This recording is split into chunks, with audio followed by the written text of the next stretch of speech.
préparatoire au prochain Amérique ce dimanche 29 décembre à Vincennes.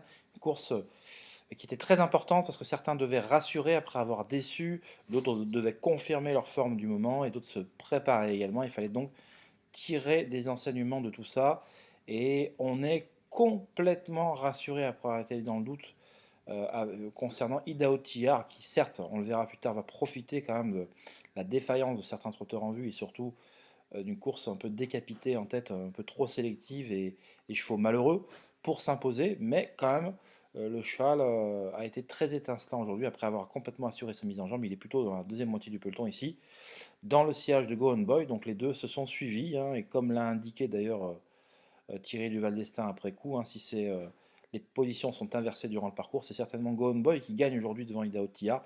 Voilà, toujours est-il que Don Fanucci Z est solidement installé au commandement, mais il a dévalé la descente à une allure trop sélective, il va en payer les frais. Là, regardez le départ en 1,02, descente en 1,05, forcément c'est... Voilà, il a payé les pots cassés. Inma Rosa a pu conserver une position stratégique à l'avant du peloton, mais on va voir que ça va mal se passer pour le wagon d'accord d'ici quelques instants. Hussard du Landré a fait trop d'efforts également prématurés au cours des premiers hectomètres de course et va le payer pour finir. La Emeraude de Bay fait le forcing pour prendre l'avantage dans la montée et un effort qu'elle va malheureusement payer dans le tournant final en passant à l'amble avant de se montrer définitivement fautive. Et là, voilà, donc tous les chevaux qui ont trotté aux avant-postes se sont cassés les dents aujourd'hui.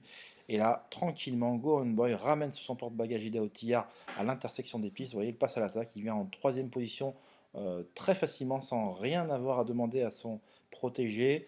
Donc, et là, Idaho Tillard est dans son dos. On sent que les deux vont jouer les premiers rôles aujourd'hui. Idaho Tillard, bah, on avait besoin de voir dans cette configuration. Était-il capable d'accélérer?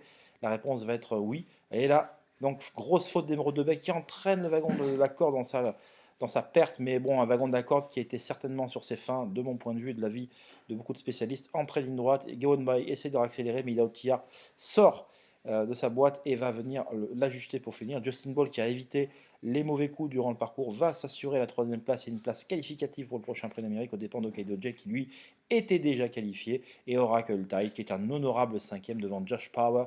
Josh Power qui court très bien compte tenu du fait qu'il avait hérité du 17 derrière de la voiture qui n'était que des ferries antérieures et qui donc par conséquent court tout à fait proprement, et on aura le plaisir de le revoir la plupart ou certains de ses compétiteurs dans le Prix de Belgique dans 2 semaines. Mais en tout cas un Idaho Tillard qui a complètement rassuré après avoir couru en demi-teinte à plusieurs reprises, et ça fait plaisir de voir le crack de la famille du Val d'Estaing revenir à ce niveau-là. Alors par contre, petite zone d'ombre, puisqu'après coup, voilà, Thierry du Val d'Estaing mettait des réserves voilà, sur sa faculté à amener à ce que son cheval soit au top le jour J. Il pense que le cheval est déjà très bien, alors ce qui peut paraître un peu contradictoire parce que bah, on savait que le coup d'avant il n'était pas au mieux. Là on espérait des progrès, mais on ne pensait pas qu'il sera à 100%. Il a fait comprendre quand même qu'il était à 100%, donc truc qu'on a du mal à comprendre. Et, euh, et voilà, donc dans un mois, on pensait qu'il allait pouvoir monter là-dessus, et finalement, son entraîneur nous apprend qu'il faudra faire attention que